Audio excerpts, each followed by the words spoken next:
Hello, everybody. I'm Thomas Michaud, and this is Real Guitar Live. I'm here to answer your guitar questions.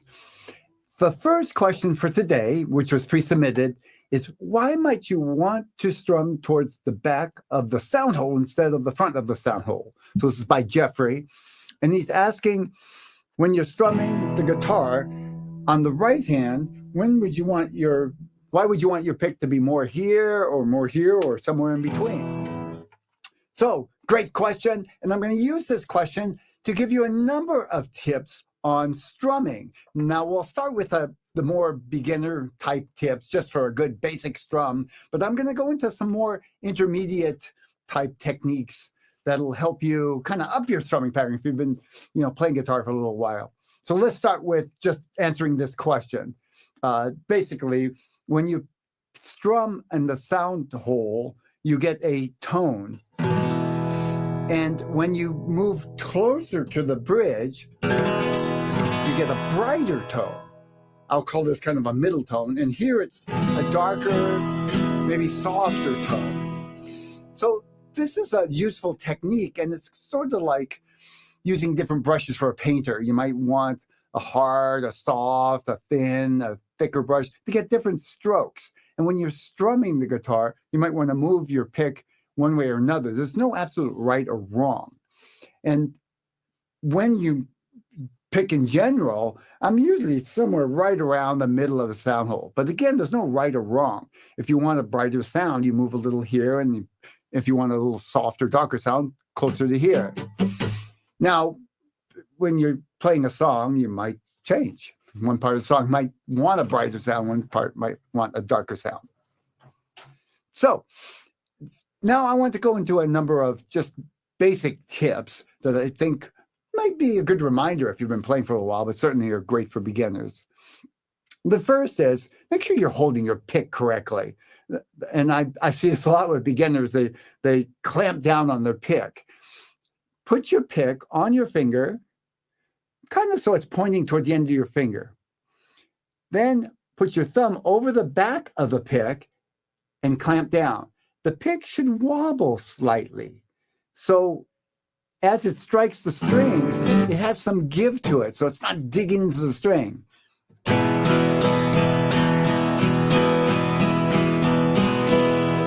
Now, when I'm picking, this is another style of picking. When I'm picking more individual notes, I'll do a little different position on my pick, and I can do it without taking the pick off. What I'll do is clamp down, same on the back of the pick, but I'll turn the pick more towards the knuckle out this way, as opposed to like this way. This makes a nice smooth strum. This gives me the accuracy to dig into the single notes.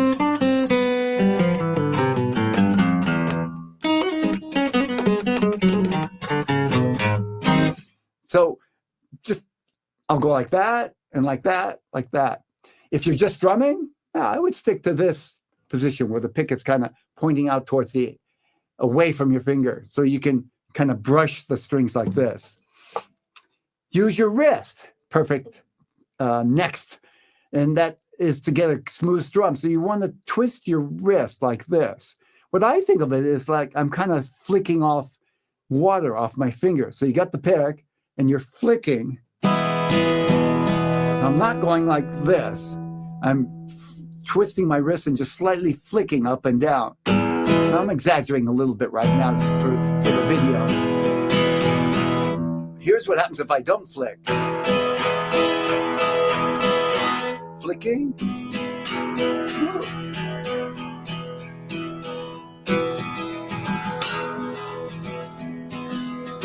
And so on. So you want to keep that pendulum motion going. In general, I mean, there are picks where you might do that, just all straight down. But for most, get the habit of just going up and down. Don't go too far. It makes it hard to get back on time for faster strums. So if you're strumming like this, it doesn't matter. But you might strum like this, probably will eventually. So you don't want to have the habit of big, wide strums. Stay, right about to either side of the sound holes. Watch that tongue there. Twisting the wrist, holding the pick so it's pointing out, but it's slightly wobbling, so I got a little give. You got to clamp down enough so it doesn't fly out of your fingers, but not so much that it's stiff. It's a balance, and it takes a little practice. Believe me, even myself many times had to fish the pick out of the sound hole in the first several years of playing. So don't feel bad if that happens to you. Now we're getting into a little more subtleties. When you're changing chords, keep strumming. So don't stop. Here's an example.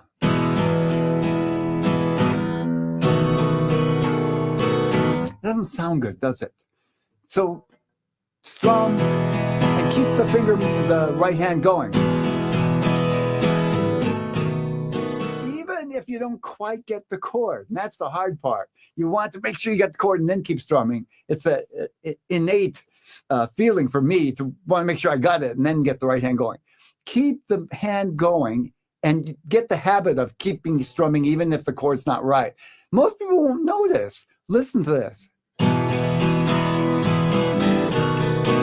Did you notice I didn't get to that chord, the next second chord on time? I'll go a little slower. Oops.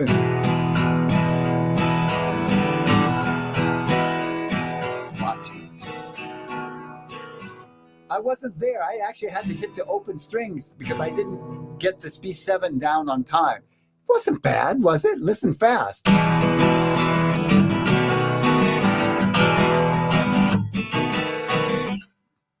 I prefer to be on time, but it sounds better than stopping. A lot better. And it's a habit. So you don't want to get that. You want to get rid of it if you have it. And if you don't have it, don't get it. The habit of stopping the pendulum motion going to get the chord.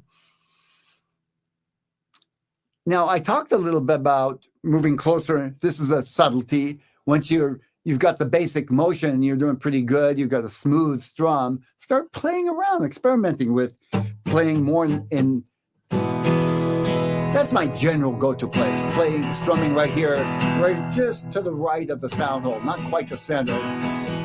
But a lot of times I want something smoother, so I'll move up and experiment. You want to get in your head what that sounds like when you move this way and this way, so it becomes automatic. After a while, you just want to think, I want softer, and your hand just moves that way. I want brighter. Especially with some of the techniques I'm going to learn, excuse me, some of the techniques I'm going to teach you in a little bit, or at least present to you, you may already know. This can be very dramatic. See, when I rake, I want each of the strings to stick out. I don't want this. That's a different sound. I might want that. So that's a choice you get to make. The next, this is, and matter of fact, I'm going to put this on the screen for a minute because I want you to see this next picture. This is a great technique. And again, it takes some experimenting. When you're strumming, most people start out, me included, just strumming all the strings. But when you want more texture in your strumming, you want to hit the low strings and the high strings, alternating. There's no one formula. As a matter of fact, feel free to make up your own. Here's one possibility. Low, high, high. Low, high, high, high, low, high, high. Listen fast now.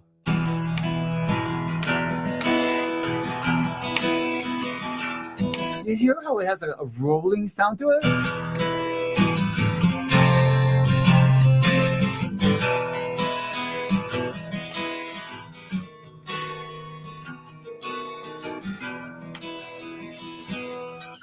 So it gives it a little more feeling to it.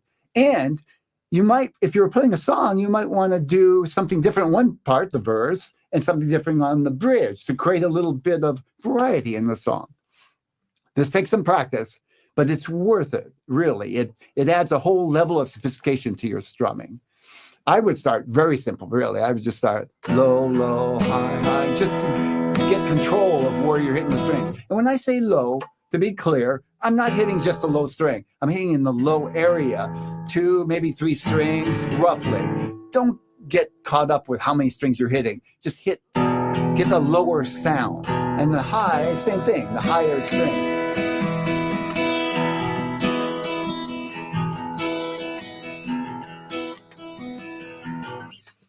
Get control over being able to go low and high, and then experiment what drum sounds good for that particular effect you're trying to get. Now, let's go into just a few more techniques now. This I'll call intermediate because it's usually not the way I start students. The mute technique is a great technique to add some variety to your strums. The mute technique can be done a couple of different ways. First, here's the E chord. I'm muting with my right hand. So I'm going to do it's also called a palm mute. I'm going to hit with part of my hand and then hit the string. So it sounds like this.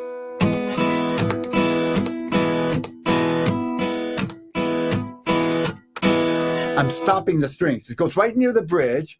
And I'm sorry, I was aiming here. This is the karate chop part of the hand, right where the strings hits the bridge.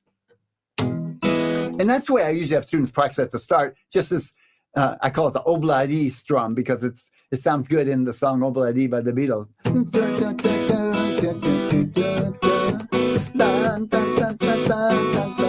It's mute and then release, mute and release. Matter of fact, try it. At first, just try it with one single chord, just to get the hang of it. Experiment. Don't think about getting it, if you've never done this, don't think about getting it all at once and you got that. It just practice a little each day till it becomes second nature. Then you can add that to some strums. Here's one example. Down, down, up.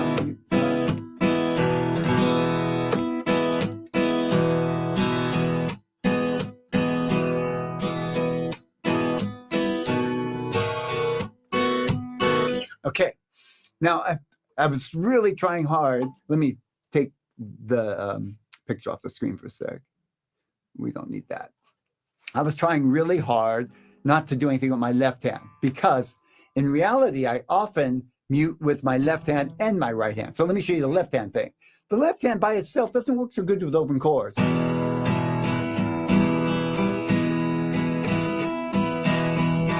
The problem is when I lift it up, there's still open strings, but it works great with bar chords. Watch.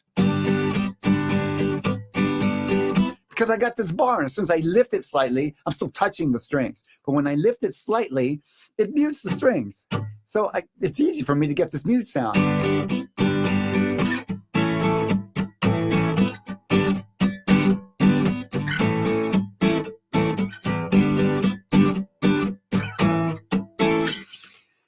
When I do open chords, I tend to do both. I'll mute with my right and my left hand. So I'm actually lifting the strings, but I'm covering the open strings with my right hand. Notice what I'm doing? I'm flattening out my fingers and actually muting the rest of the strings. So I'll call that sort of next level. Get the hang of muting with just the right hand. And then you might want to practice, if you know bar chords, to get the left hand. And then try putting them together. It'll become second nature. It'll be hard not to do it once you get used to it. And then we've got the rake technique. That's where you sort of individually hit the strings. You're slowing down the strum so you can hear the individual strings. Here's a strum. Here's a rake. So it's not quite an arpeggio because it's fast. You don't arpeggio would be rake. A lot in Spanish, huh?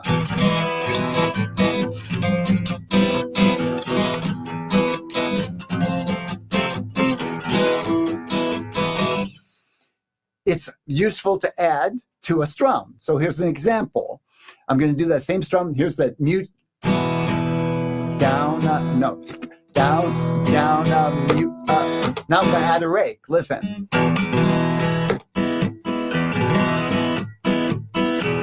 See, I can't help myself using the left hand to mute too.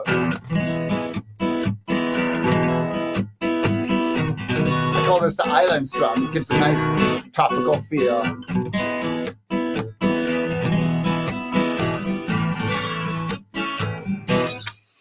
Okay, so that's all the tips I'm going to go over right now. If you have any questions, please feel free to put them in the chat.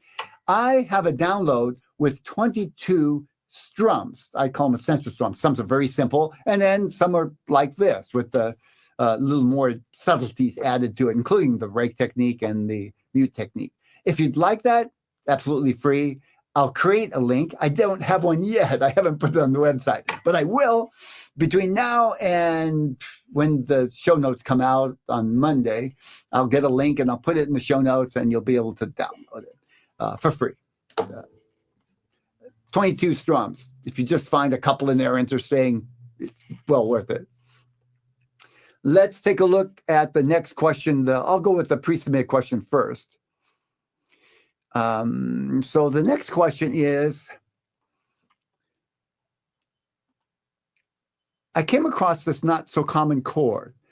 This is Shulamit, and she's calling it half suspended, but I think she means half diminished because she spelled out the chord, and that's a half diminished chord.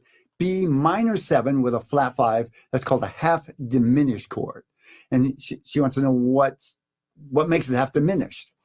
Well, it's a great question. And I'm going to I have a video on half diminished chords that I'll put a link to in the show notes. But let me explain the theory behind it.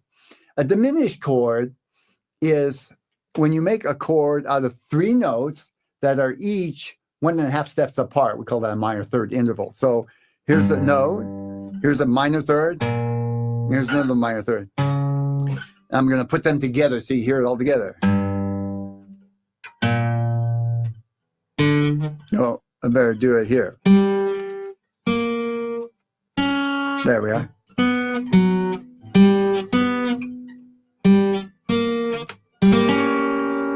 That's a diminished chord. Diminished chord. It's even. No matter which note you start on, it goes around in minor thirds. So from this G note to the B flat to the D, everything is a minor third. That's a D flat. Minor third, 1.5 steps on the guitar, 1 step, half step. That was the octave. I just played the same note here. Diminished. Now, if you add another note to that, a 7th, you've got a half diminished. What it means is that you have a diminished chord with a minor 7 interval added to it. So a minor 7th would be, if that's a G, the minor 7th would be F. F. I don't think I can't play.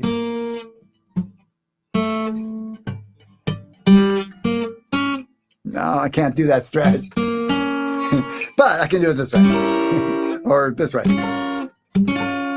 That's a normal fingering for a half diminished chord. So it means it's a diminished chord with a regular 7th interval, 7th from the root note. It makes it it's the same name as a minor chord with a 7, the minor 7 with a flat 5. So you take a minor chord, you make it a minor 7, then you take the 5th note, this is the 5th, root, 3rd, 5th, and that's a flat note from minor. Minor would be there. Flat. B minor 7 flat 5 is the same as B half diminished. Is there a full diminished? Yes. You just flatten that 7th note 1/2 step more, and that'd make it a full diminished. Half diminished, regular dominant 7th, half diminished, flatten that, and another flat. C sus chord. C sus 4. That is a regular C major chord, but the 3rd is moved up a half step. So this is a C chord. One way to finger this is just to take that 3rd that's right there. That's the 3rd of the chord, and move it up a half step. That's now C sus. And what's usually we just say C sus, but they're referring to C. The 4 is the sus part of it. If someone wants to learn both guitar and piano, could they learn them at the same time, or should they do one and then the other? Well, it's ultimately a personal decision. I often recommend students, if they want to learn both, to start with one, because of the students that start, many students don't practice enough on one instrument. And my thinking is if they try to do both at the same time, they're likely to not practice each enough to make enough progress to stay interested, and they'll quit. But everybody's an exception, and you might be an exceptional learner and dedicate, hey, I'm going to practice every day on this day, so many days a week on the piano and this many on guitar, and it can work. And in some ways, they can complement each other. I took Spanish lessons for years, and my instructor warned us against learning French at the same time, because she said we're going to get confused between the French and Spanish because they somewhat sound similar. And I think that's true. But music is not quite the same in that the notes, even though you're forming them differently, it's the same notes and the same sounds. So I don't think that idea quite applies to playing instruments. All said and done, I think most people should get started on one and get at least a toehold, feel like they're making success before they start tackling the amount of work it's going to take. When you practice piano and guitar, you're going to have to practice twice as much. And I find most people have a hard time practicing half as much. If you're different, that's wonderful. Next, what determines the key of a song? What is the key telling me? So here's an example. If the song Angie's in the key of A minor, what does that mean? So there's a number of different ways to think of the key, and I'll start with just a simple concept. The key of a song is what sounds like home for the song. So if I say I'm in the key of A, when I get to the A chord or the A note, that's going to feel like I'm resting at home. Every other chord feels some version of tension and wanting to go back to home. So here's an example. 3 common chords in the key of A. So I'll play them in order.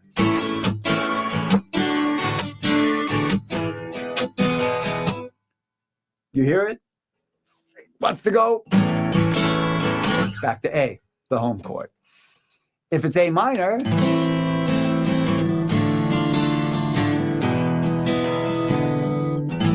it means A minor is the home chord.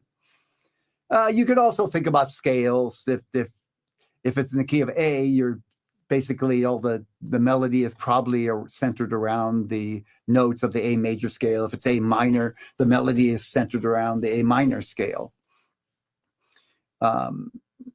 There's a number of different ways to tell the key of a song. That is a process that I think it might be best if I put a link to a whole lesson I have on that. Otherwise, it would take quite a while to go through that whole lesson here, and I don't think that would be appropriate. I wouldn't get to all the questions, or at least not for a long time. But I'll give you a short version of it and know that there's more to it. Basically, you're listening for what's the home. And I usually start by listening to a song. I have students start and just find what note on the bass string sounds like the home. So I'll play a note and I'm listening to the song. And I'm listening to see if that note sounds like tense, dissonant, or is it feel like it's home? When I get to a note that feels like home, then I'll play a scale, either the A, in this case it's the A note, I'll play the A minor or the A major scale and see if it's a major or minor. If I play A major and it feels like it fits with the song, it's probably in major. And if I play the minor, then it's minor key. Take some practice, right? Listening to the song and see if that sounds like the dissonant. Some notes will be very obvious. No, that's really a mess. But there are a couple notes in the key that will kind of sound similar, and you have to go back and forth. Often, like in the key of A, I might have to listen to the A note and then go to the E, because the E often sounds like it could be home too. And I'll go back and forth and say, no, this is an A. And again, more on that lesson that I'll put a link to, and it'll come out in the show notes on Monday. So in the case of the Rolling Stones, if it's the key of A minor, that means the A minor is sort of the home chord. Everything kind of comes back. It probably starts and ends on A minor or one of the two. And the melody is centered around the scale of A minor. Doesn't mean it has to stay there, but it's a lot. Most of the notes are probably around the scale of A minor. Okay, that's all the pre-submitted questions. Feel free to put your questions in the chat. I'm going to start at the top. Please put the word question. There's comments and questions here, and I can't read every one and go fast enough. So I'm just going down and looking for question. David asked, hey, Thomas, there is a YouTube influencer who says he hates bar chords and says they are not necessary. He doesn't use them, but seems bar chords sound more full. Any thoughts? Most guitar teachers would say bar chords are necessary. And I couldn't imagine playing guitar without bar chords. My recommendation is learn bar chords. And I think people make it harder than it has to be. It's mostly because the way they go about learning it. And there is a much easier way than just trying to play a bar chord, especially an F chord, when you need it in a song and keep coming back to it and fumbling through the song. Prepare, do some exercises, practice the bar, parts of the chord, and put them together. It's not that hard. That's my opinion. I think most guitar teachers I've talked to, I don't know anybody that would say you don't need bar chords to play guitar. I could tell you this, on acoustic guitar, you could play a heck of a lot of songs without bar chords. So I wouldn't say they're absolutely necessary if you're just playing acoustic guitar. With electric guitar, I would say they're mandatory because the way you play electric guitar depends on being able to play bar chords. And it's easier too. The strings are lighter. So that's something. Next question. Do you have advice for small hands? I have a song that has an A minor with a G sharp. Yeah, that's a stretch. And I can hardly reach the G sharp with my pinky. Any suggestions? Stay away from A minors with G sharps. No, I'm kidding. That's this. That's a stretch for me. And I'm considered, I wouldn't play that. I wouldn't play that. I would maybe find another fingering for that chord. In general, if you have smaller hands than mine, I would get a smaller guitar. This guitar is actually pretty small, but the nylon string guitar, classical guitar, would be the bigger guitar because of the wide neck. I would recommend getting a 3/4 guitar or a Pollard guitar, or I think they call this like a concert shape guitar. It is smaller, and the neck is smaller. Most of the acoustic guitars are fairly small neck. I would do stretches with your fingers because I think you'd be surprised. That's a stretch. And then on the guitar, do this. Start here. I would start with just the first 3 and then add the 4th. If you do that up here, it's easier because the frets are smaller. And as you go this way, it gets harder. So even for me, this would be, I'd say, just barely doable with fairly long fingers. But I can feel the stretch. I'm not worried about how good it sounds. I'm getting a good stretch here. It's good for anybody to do this, but especially if you have small fingers. And then I would consider the chord that you're playing. Is there a better way to play it for you? I do see, like people with fat fingers, there are certain chords that work better for people with really thick fingers. And there are certain forms of the chord that work better for people with smaller fingers. I've never played, I don't know the need for an A minor with a G sharp in the bass. I'd have to think about another way to form that, but I would come up with another way to form that if I spent some time doing that, if I needed that chord. I would consider playing it without the F sharp in the bass. I mean, without the G sharp in the bass. I'm just not sure. That's a common chord, a G, but a G sharp. Let me see. I don't want to spend time here. I'm afraid that might take me a few minutes at least to figure out another version of that chord. But I'm sure you could figure out another form, another fingering is the right word. Robin, I'm feeling overwhelmed by options for beginners. I can relate, and not so much with guitar. I have something that I'm working on, and it seems like there's so many things to do. I don't know where to spend time. I can relate, Robin. The original beginner's journey, Spanish guitar, new beginner path, where to focus. Okay, so you're in a better place than I am because I have this big blank canvas of something I'm working on. You have some guidance, and I can tell you. The way I organize this is not absolutely has to be this way, but it's to prevent overwhelm. I organize it to do the beginner's journey first. Now, a lot of people who just want to learn Spanish guitar and aren't interested in playing other styles, it's okay to just do the Spanish guitar. It's fairly easy, but I really pared it down with I took out a lot of the theory and other techniques for basic guitar out of the Spanish guitar to just focus on Spanish guitar. So if you want to play guitar in general, do the beginner's journey and just go step by step as fast as you can without not doing something right and then later on going, now I'm stuck. Be prepared to review from time to time. Going back and reviewing is a really important strategy. And there's no one way to do that. I definitely think, every 5 or 10 lessons might be a good time to at least just do a light review and just see if there's something you want to work on again. And as you go back, the learning that you did sticks better. So I've seen charts where it says when you first learn something, within 24 hours, you tend to forget. But then when you go back and review it, it tends to stick for 3 or 4 days or so on. I don't remember the exact numbers, and then the third time you review it, it becomes a longer learning. It sticks better. Review. Then after the beginner's journey, go through the Spanish guitar if that's what you choose.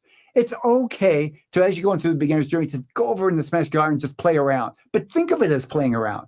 What you're doing is the beginner's journey, and you're doing a program, and you're just going over there and dipping in and playing around. If you think you need to accomplish everything, that's overwhelm. That's definitely going to lead to overwhelm. In my practice, I practice from a lot longer than most beginners practice. And at the end of my practice, I still think of 5 other things I should have practiced. Well, I figured out how to deal with that. I start my day and say, here's what I'm going to focus on. That's it. If I do just diddle with anything else, that's just play. That's fooling around. This is what I'm going to work on for the day. I have to decide. You get to do that in the beginner's journey. I've carved out the course for you. Now, as you get more advanced, it gets trickier, but you got more tools to work with too. In the beginner, I spelled it out step by step to avoid this situation. And it seems like that's the only two you're dealing with. Some people say they want to do finger picking or they need some bar chords. And yeah, you're just asking for trouble. Just go step by step through the beginner's journey. If it's easy, go faster. But be prepared to go back and review if you need to. Okay, I think I'll stop there. Feel free to ask more questions, Robin, more specific questions. But I think that's a big idea that I would... Patience. I'm talking to myself. Patience. It will all come in time, but I have to make a decision what to focus on. Otherwise, I feel overwhelmed and I get frozen. And I'm sure other people get that feeling too. I feel like I can't move. When I move towards the thinner strings, is it Ja? I hope I'm saying your name right. I see Ja. And then your last name, I'm going to try it. When I move towards the thinner strings, my right hand loses its anchor, and I tend to miss string hits. Banjo sweeps are my nightmare.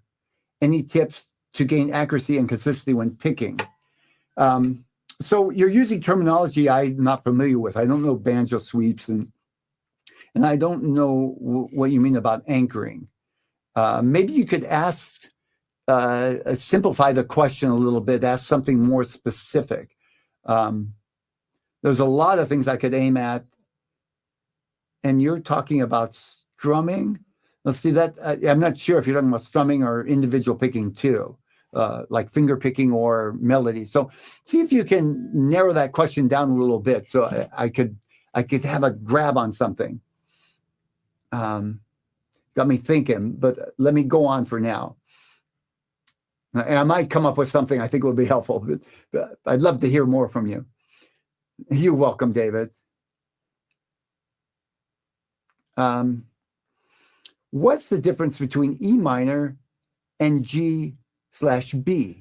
I'm trying to finger pick the root notes in a song.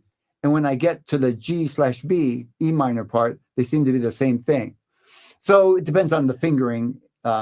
Theoretically, an E minor and a G/B are very similar. They use all the same notes except one. The G/B doesn't have an E in it. So the difference is the root note. The root note on an E minor chord is E, and the root note on a G/B is B. That's that /B. It means the root note is B. So I think you're fingering this thing, right? Now here's an E minor. Here's a G/B. It's not my left hand. It's the notes I choose. E minor, I'm choosing the low sixth string for the root. Ooh, we can use some more light on that, huh? Is that better? Same fingering, left hand, right? Low E. The B, that's the B note. Otherwise, it's the same notes. If I take this pinky off, I've got an E in the chord. Now, there's no way out. It has to be an E, because even if I hit this, it's the E with a B in the bass now. So I've got the E there, but that's a G note. Now it's a G. It can be a G/B, or it can be E. If I were playing in a band, I might play this, and the bass player would play. That provides the bass note. So now it's an E minor chord. So good question. It's not the left-hand fingering. It's what notes you choose. If you finger it that way, there are other fingers you could use that, like I said, if you take that pinky off and play the open E, now you've got an E in the chord. No matter what you say, it's an E minor chord. No matter what you hit in the right hand.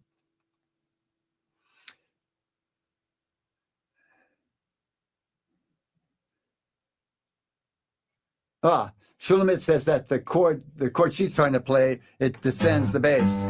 So yeah, you'll need to figure out a way to probably use this. And again, I think this could go down the rabbit hole. I don't want to spend too much time on it. But you'll need to figure out another way to finger it, maybe using the bass notes up here, if you really want to do that descending bass line thing. Okay, that's all the questions I can see here. If I missed anybody, I apologize. Please just add it again. I can only see so much, especially if you didn't add question in the beginning. So I will do our monthly drawing.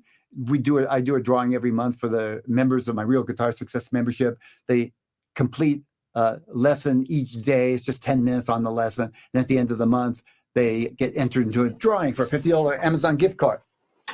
And we've got a hat full of people who have completed the lessons. Good job, by the way, all of you, regardless of whether you win the gift card. But I'm happy to give somebody a $50 Amazon gift card, and that person is Eddie. Eddie, you won the $50 Amazon gift card. And again, everybody who's completed 20 lessons, it's a much bigger prize to be better at guitar. And even 10 minutes will give you that decision. If you want to spend more time, you can save it in your favorites for later or come back to it. I'm going to check last minute questions. Where does the beginner path fit in? So Robin is asking the beginner path. I don't use that word, the beginner path, so I'm not exactly what you're referring to, but I'm going to do my best to answer this. The beginner's journey is 4 courses, and they're actually used to be all one big course, and I divided them up so I could focus on a certain amount of things, and you'd have some hints of where to review.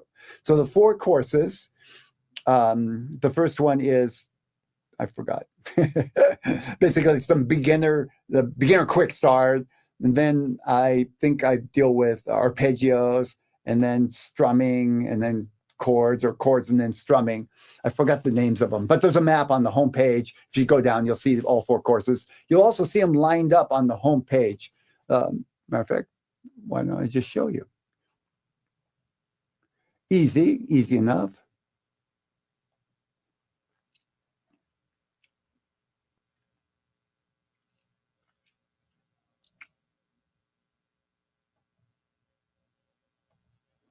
Sorry, the internet's going a little slow. I thought I could just do a couple of quick clicks there, but it's almost there. Doing the circling thing. Yeah, I don't know about you guys, but it seems different times of days it speeds up and slows down. Okay, here we are. So, oh, wrong one. Let me see. I get to present, but I have to choose a different screen. There we are. That'll do it. So here's that dashboard.